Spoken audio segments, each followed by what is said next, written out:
Riders ready?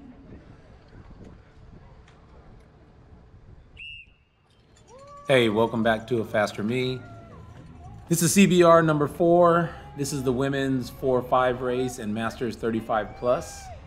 I have my wife Ellen with me here as she's in this race, her and Marlena. And this is going to be a blend of Ellen's video with Marlena's video. So you see Jules going up in front of Ellen right here. Ellen gets a good start to the race, but this was one of the C races for Ellen and Marlena. They both have some events coming up that are a little bit more important. So neither one of them have really fresh legs for this race, and we just kind of raced right through it. And the reason why I'm talking on this video is I want to kind of point out some things here with some cornering, and Ellen will chime in, when she can and whenever she wants. So here, Ellen makes a mistake of going to the left right there of the LABA rider instead of to the right. She should have followed Jules to the right. So now that work that she did at the beginning with the good start is all for naught. You see she's doing 500 watts. She lost all of her momentum, and now she's down to like 20th place just from that one mistake of choosing the inside instead of the outside. And for the most part, that's going to be the theme of today, is just, I'm going to use Ellen as an example and just point out what I call some dive bomb tendencies and just the fact of like drifting off of the wheel sometime. So what do you think about that, Ellen? Yeah, it's pretty painful to watch. So in my mind, what I was trying to practice is getting in position, but watching the race, I am very late to get in position of coming up next to somebody and being in position prior to taking the turns. I do like to be inside just because a lot of crashes get pushed out, but yeah, it's definitely maybe C to D to watch. Yeah, so I think there's actually two problems. I know you said that you get in position late, but it's actually something else that causes you to do what you do. And the first one is because you drift off of the person in front of you and you start heading to the inside of the turn way too early. So here is not bad, like it's just normal here. You're kind of fine there. But if you see the young lady in front of you that you should be drafting off of, you should be actually closer to her. But if you enter the turn behind her, you should exit the turn behind her. And that's not a 100% solid rule, because sometimes maybe you might be moving up on someone in the turn or trying to make up positions coming out of the turn. But in general, when you're holding a line, your line is not just whatever line you want. And see, here's a perfect example as you drifted to the inside there, coming offline. And for that situation, it's not a big deal because you're at the back of the peloton. But as you are up further or carrying more speed, that's going to end up being what's called, what I'm considering a dive bomb tendency. But in general, the person you enter the turn behind should be the person you exit the turn behind. And that's kind of holding a line, not what people think is I want to just take whatever line that I want in here. You really should be in line with the rider in front of you that you are drafting. That also keeps everyone in line that's to the left of you and to the right of you. So if you see here, you're starting to drift off that rider in front of you, you're heading towards the inside of the turn. This is what I call dive bomb tendencies. And if you see, you're looking at the side of the riders that are in the turn, and that should really never happen. So if you see it here from Marlena's point of view, these same last two turns, there's a girl to your left right there that's kind of dive bombing, cross wheeling you. So if you were to hit an apex there, you would have chopped her wheel, probably caused a crash, and that would have been her fault, not yours. But you're going to basically do the exact same thing on the next turn here. As you see, the girl is still half wheeling you. She's trying to come up a little bit, but since she's so far behind you, you don't even see her. You move over, but now look at you're drifting off of the wheel to the inside of the turn. And that's basically going to be the theme of this video. You're going to do it a number of times, and Latara is going to do it a number of times, which she ends up having to pay for later. But the difference between the two of you is really the same thing, and the danger is the same. The only difference is you end up doing a good job of turning really tight, and when Latara goes to the inside, she ends up not turning tight and coming like she exits the turns to the outside. So if you see you to the inside right there, you turned and you kept it tight, And you'll see some people that go in when they go in early, or kind of commit the dive bomb. That's the problem that causes a crash, is they're not able to keep it tight, and then they end up drifting across someone else's line. Yeah, it's very difficult to trust sometimes holding that line with the amount of speed that people slow down in the corners. And it's just something that those are like really bad habits to practice, because you need to practice safe lines and the correct riding tendencies, Yeah. all the time. Yeah, you always have to, basically, so I think part of it is tunnel vision. People get tunnel vision when they're out here in these races and when they're on a bike, and they start thinking about their own position, what they want to do, how they want to move up, and not realizing that they're also responsible for the safety of others out here. To a degree, there is a rule: protect your front wheel at all times, and that's pretty much the number one rule in racing and in riding in groups. But you also have some responsibility of not making lateral movements.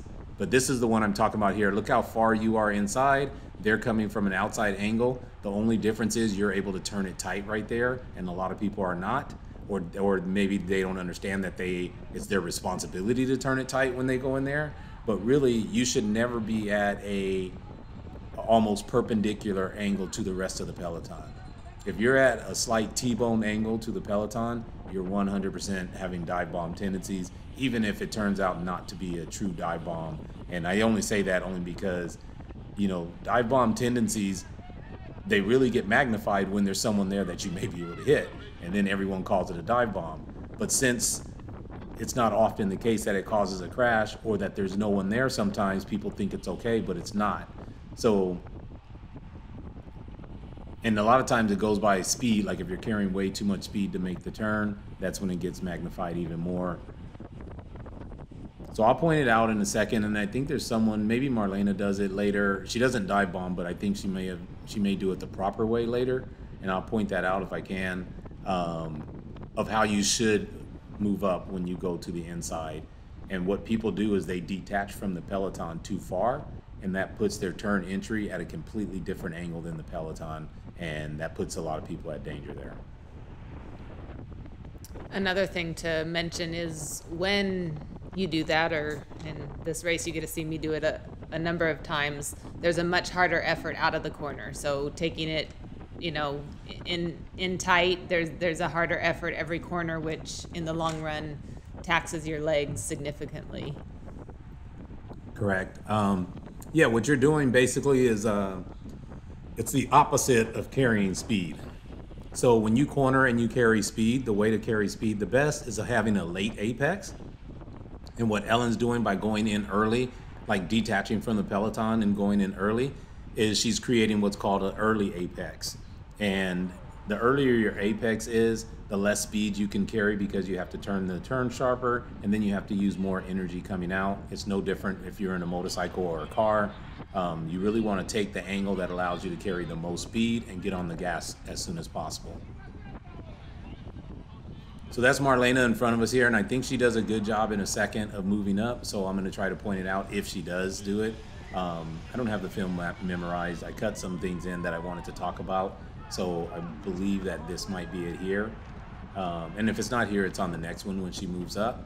But you'll see the difference of how she moves up and makes up some spots compared to how Ellen's moving up and making up some spots.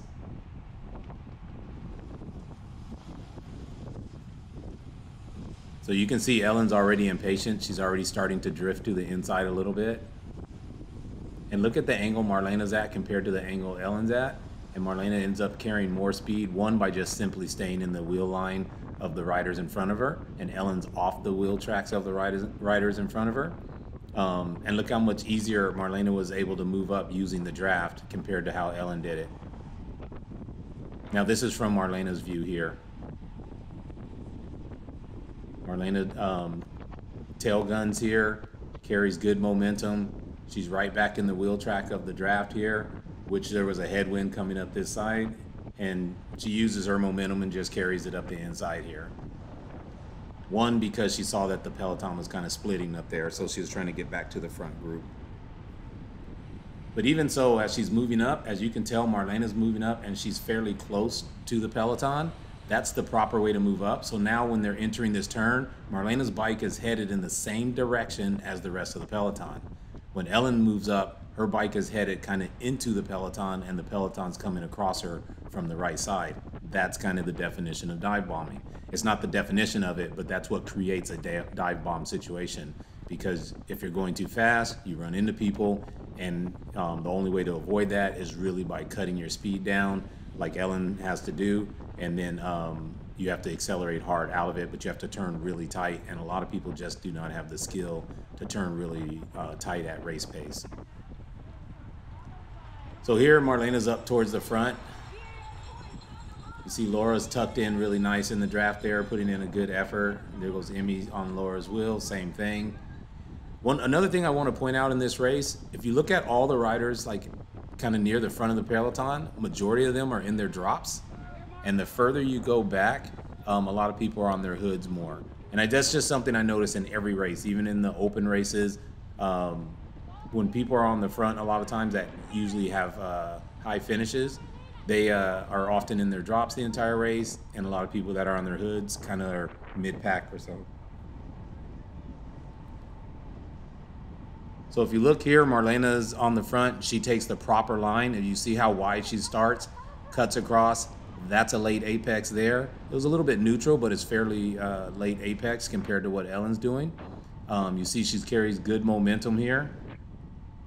And this is the proper way to take your corners. You kind of start wide, and the faster you go, the wider you need to start. If you want to carry momentum. When you're by yourself, you can kind of take any line that you want, but it's not the best line to carry speed. So again, here you look at Marlena, the angle she's at, she hits the apex there, and her bike is already turned up the road. She doesn't have to keep turning to the left. And that's just a better line to take. Usually when the group's in the peloton, for whatever reason, some of the fields don't like hitting an actual apex. And right there again, Marlena hits a fairly late apex, kind of neutral to late, but it's definitely not an early apex. This was a preem lap too, so someone had shouted out, "Stay on Marlena's wheel" when she went to the front. So all the girls kind of, put in a good effort, and she just kind of pulled the peloton around, so she just shut it down after that. It was a little bit surprising that the field wasn't more broken up. I expected kind of some breakaways and the field to be pretty strung out, and for the most part, the majority stayed together, which was surprising. There was, I think maybe some games being played. I unfortunately was just kind of doing whatever in the back, not as focused as I would have liked to be. My bar was real low with kind of mentally falling asleep in Redlands, and I think the mental fatigue of just doing so many races kind of. So there's an example there of Latara kind of coming underneath you late. As you see, you didn't see her until the last second at the apex. And you see the difference that I was talking about. When she came on the apex, she just kind of went straight across the face of your bike. Even though it wasn't close or anything, again, that's a dive bomb tendency, and eventually it gets you in trouble. So if you're gonna come underneath late and hit the apex, you gotta turn it tight, and you should have been turning left there a little bit. So you'll see the same thing here. Ellen's drifting off to the inside a little bit. She's not really offline, only because Latara and the other girl is up there in front of her. But if you see, the majority of the peloton's further to the right, which you should kind of stay with. I understand the urge to want to shoot to the inside because the peloton is not taking good lines. They're not even close to hitting the apex. They're kind of riding on the right side of the road as if they're a car for the most part. And they leave that inside open, which, again, it entices people to dive on the inside, especially at slower speeds. So really, just the people leading the peloton, they really need to take do a better job of taking better lines and carrying more speed. It makes the race faster, makes the race safer, and people won't dive bomb as much if the peloton takes the proper line. But because they leave so much space at the apex on the inside, it gives people a thought of, I can shoot up the inside and make it. So now we're back to Ellen's camera. And you can see here Ellen's like in the wind a little bit, and this is just like something she has a bad habit with, of just getting impatient, not liking to ride behind riders, so she kind of rides off to the side, loses a lot of energy during the race, and just kind of, you know, rides on her own. But if you look how tight she has to turn there, that loses speed, and then she's going to have to accelerate out here, you know, over 400 watts, when really she could have been on Catherine's wheel up there, which is where she started the turn at. So here you guys are going a little faster. You're almost up to 30 miles per hour. So definitely you should be starting wide here. And Ellen turns in a little bit early there again, but it's not as bad. One, because you're just going faster. The peloton's going faster. She's able to keep more momentum there.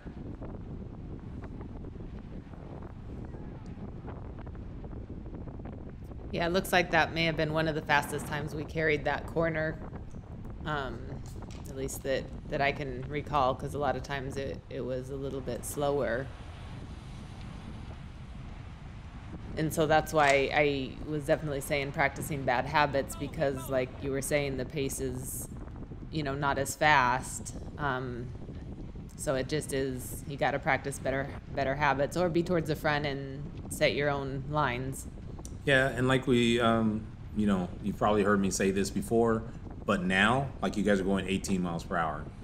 When the pace is slow, it's perfect time to move up using low energy. When the pace is fast, there's no reason to move up. It takes too much energy to move up. So just hold your position when the pace is fast. Whenever it slows down, take that time to move up. But yeah, overall, like I said before, a lot of you women are stronger than the men. A lot of you can race the Cat 4 open, Cat 5 open, the 4-5 open, and you'll be fine in the draft with us, because a lot of you guys are like stronger than we are one-on-one.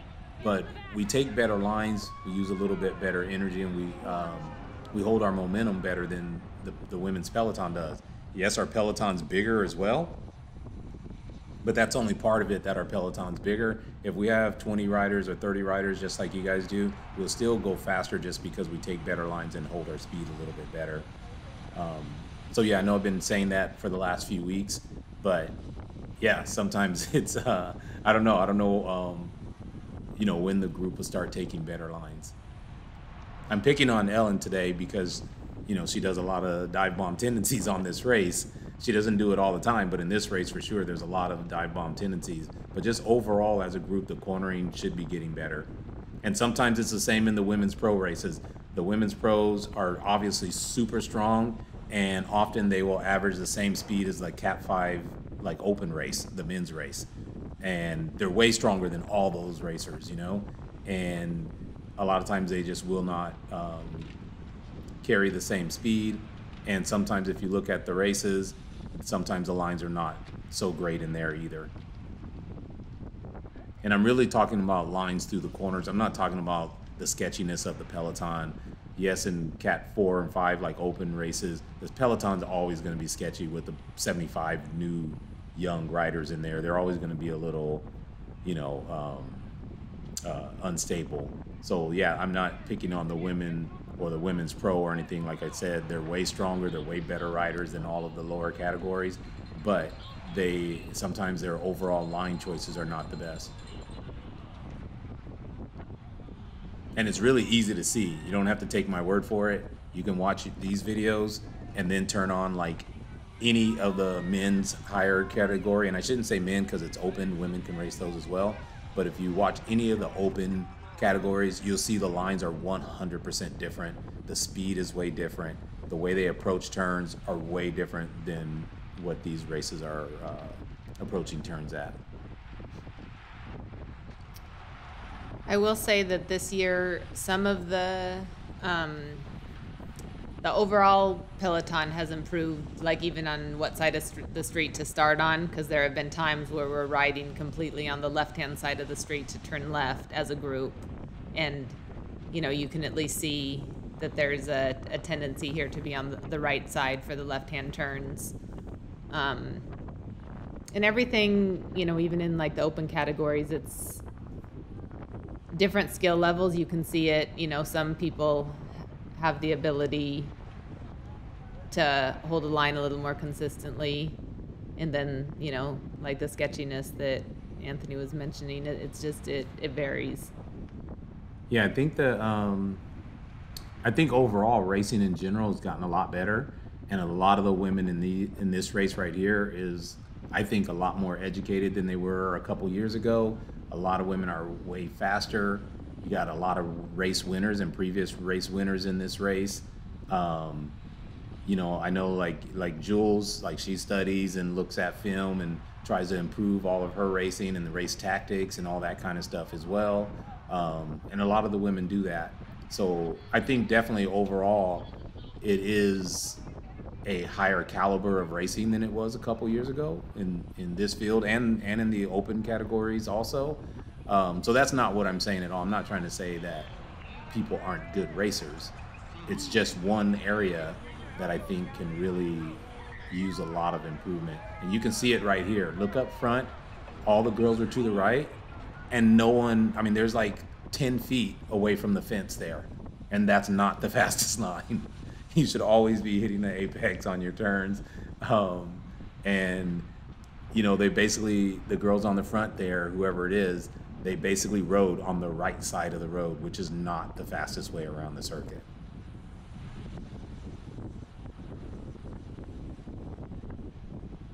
And basically look up front, the same thing happened there.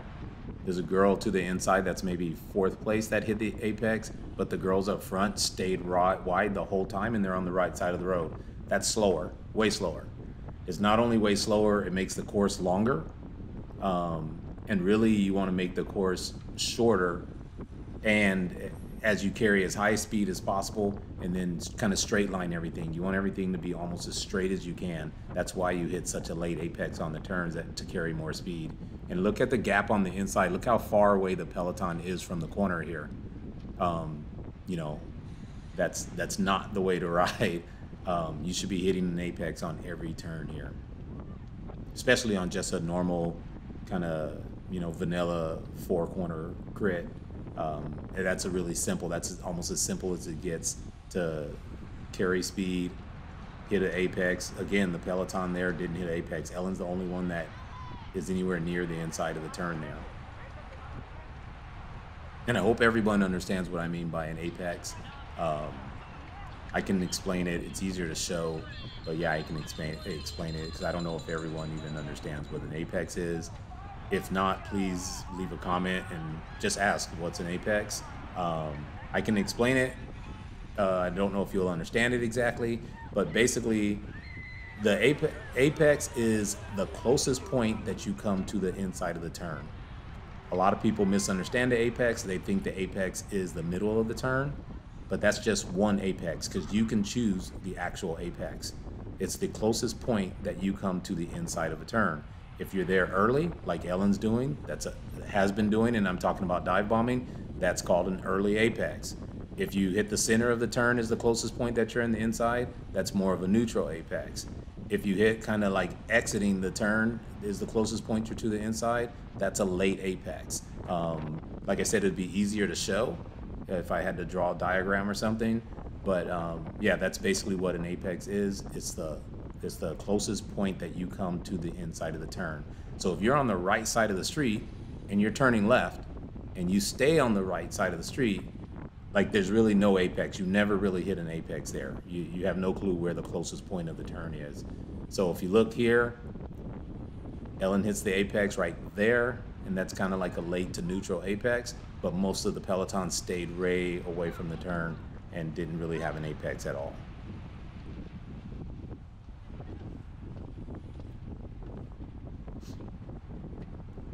So here too, like I said, part of your turn in and just the lines you pick is determined by the speed you're going, and the slower you go, yeah, the closer you can be to the inside. The faster you go, you need to be setting up the turns on the outside, but you still should be cutting it across to an apex, and that's just carrying a lot of speed. It's kind of a quick flick with your bike, and then your bike straight up again, and you're basically straight lining, kind of straight lining turns instead of turning your bike with the curvature of the turn. You guys got to remember our bike wheels are super skinny. Like, we do not have to follow the contours of the road. You can kind of dictate where you put your bike, and you want to make the course shorter and straighter to be able to carry more speed.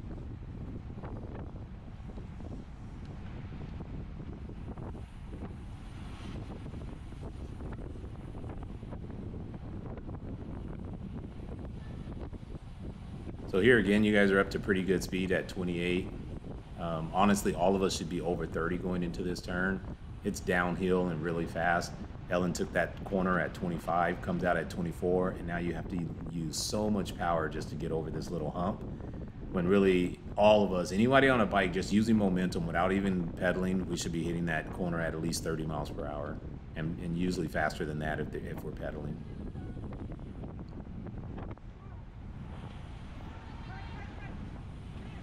So as you can see here, just like I was saying before, Ellen's a little impatient, and she kind of rides outside the peloton. Then she starts turning in early here.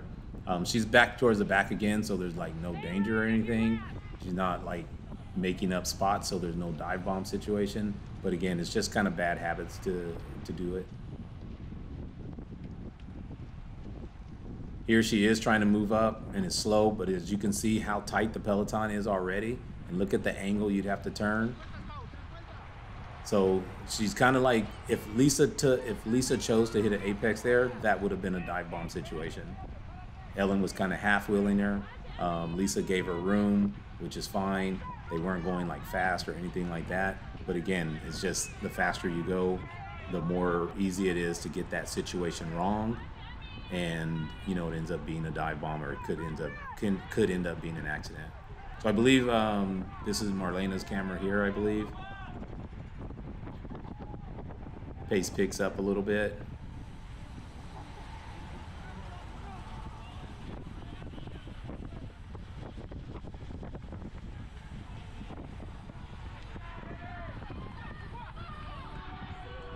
Let me see what I don't know if I went back a little bit or not. I know we're down to like the last couple laps, so we might be down to like the last 2 laps here, and I might stay with Marlena's camera for the last 2 laps, and then I'll switch back over to Ellen's camera to see her finish as well. So again, the speed's slow here, and that's why everybody's bunched up and kind of spread out. Remember, just a second ago we were up to 28 miles per hour. Now we're hitting this corner at 24, and that's really a recipe for danger. You don't want to have so many people spread out against the road like that when it's a fast corner.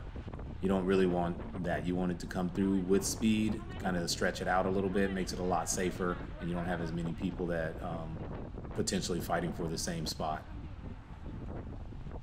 And there I was talking to Marlena to just see kind of how she was feeling, because she's been kind of in the back. Normally she's up in the front, so we were just kind of trying to figure out, you know, if there was any kind of strategy. And we didn't really have one this race, so neither of us were feeling the best. Yeah, it's kind of like we say. So basically, I coach both Marlena and Ellen, and you know, there's some races that are C races, and this was a C race for them. This is a race that we don't really care about, and we know that going into the race. However, on race day, everybody cares about it. You know, everybody wants to do better on race day, which is fine. You're always going to do your best, but sometimes because of our training blocks or whatever we're doing, or what's more important for our season goals, sometimes you just come into the race with fatigue, mental fatigue, physical fatigue, and it's just something we have to fight through to get to our goals, our bigger goals throughout the season. So this is Marlena's last race also as a Cat 4. She is officially a Cat 3 now. So yeah, I mean, we're preparing for other things and not really worried about this race whatsoever. So if you see right there, Latara comes up late a little bit there, and she has to cut it really tight, and now you see she's putting in a pretty good effort to get back onto a wheel, trying to get back onto Lisa's wheel here. And that's just part of it of turning real late, like I was saying, between her and Ellen. They're kind of taking turns, you know, kind of hugging that inside and just getting offline. Like now, you see how tight they are to the inside. And now that we're going faster, that's a more dangerous situation, other than they're just in the back, so there's no one near them. But, and as you can see, Marlena carries so much more momentum up the turn here, coming out of the turn, just by taking that wide approach. It is definitely very humbling to have the camera and sometimes painful to watch the same mistakes being made over and over, and here just, you know, it's like you just want to tell yourself, just go over to the right, like stop being out in the wind. Yeah. But you know, it's all just a learning process. You know, my bar was so low from falling asleep and being dropped first lap in Redlands, so my goal was to not get dropped the first lap, which is just a terrible goal when Yeah, and so there's if you no look way that here, should hold have- on 1 second. Okay. I'm sorry. If you see, you just kind of dive bombed pretty bad on Jules right there. Like you pulled up next to her on the straightaway, but it's too late. Like Jules can't change her line now. So even though I know you weren't trying to dive bomb her, but you did. Even though you passed her on the straight and you went into the turn, she's already in position with people to her right, so now she can't turn, and you end up basically just cutting off. You know, two things. You end up cutting underneath her, but again, luckily, you're able to turn your bike really tight. But she had no choice and had to turn her bike as well, and she ends up basically chopping your front wheel. The only thing is you turned tight enough to where, you know, it didn't cause a crash. But that's a really bad situation, and being that you and Jules are friends, like you would hate to take her out there, you know? You would hate to cause that crash there. And if you see, I don't know if it's this, not this turn, but maybe the next turn, Latara is going to basically do the same thing, and, you know, to her credit, she saves the crash, but she does hit the rider in front of her. So, and you can see right there's a perfect example. Latara was tight, and then she drifted straight across the road there. And luckily no one's there, but that's what creates a dive bomb situation. You got to be able to turn tight if you're going to take that really tight inside line. So here's the situation here. Latara's trying to move up. She's kind of riding off to the left a little bit here, and you see Catherine's in front of her. Catherine goes to the inside, which Catherine has the right of way to that inside there. She can't see behind her, and she's not supposed to look back. Latara hits her wheel and comes right across two other riders there. So luckily everybody stayed up. And again, I'm not trying to pick on anyone or anything like that. We're just trying to make it safer for everyone and just point out some of the bad habits that people get away with, and then one day you won't be able to get away with them. So credit to Marlena here. She's super far back, and you can tell like she has a big sprint. Everyone knows Marlena has a lot of power, but just look how much faster she's going than everyone else. So if she was just in better position, she'd obviously get better than sixth place, even though she came from pretty far back to get sixth place. So we'll see the same lap again now from Ellen's point of view. There's Marlena shooting up the inside, and this is what I wanted to make a point of. As you see, Marlena's trying to move up also, but she does not move to the left. You see she's staying to the right, staying in people's draft. She's not moving way to the left over there by herself, because that causes a different angle than the rest of the peloton. And then you see Latara's inside there, hits the back wheel, and then comes across. So here Marlena accelerates again. Ellen's trying to accelerate too. She's just a little bit slower on the gun. And you see Marlena moves up inside close to people. She didn't go way to the left. She's in the peloton moving with the same direction the peloton is. So then Ellen comes here off to the outside. She launches her sprint, and there's really just, you know, she's just doing what she can here. She kind of drafts Catherine here a little bit, moves over, but there's really just too far back and a little bit too late. So sorry for the rambling about the angles, but I think it's something that just needs to be said, and hopefully people can really listen and pay attention and try to take safer lines, and then just try to approach the turn from the right angle. So thanks for watching, and we'll see you next time.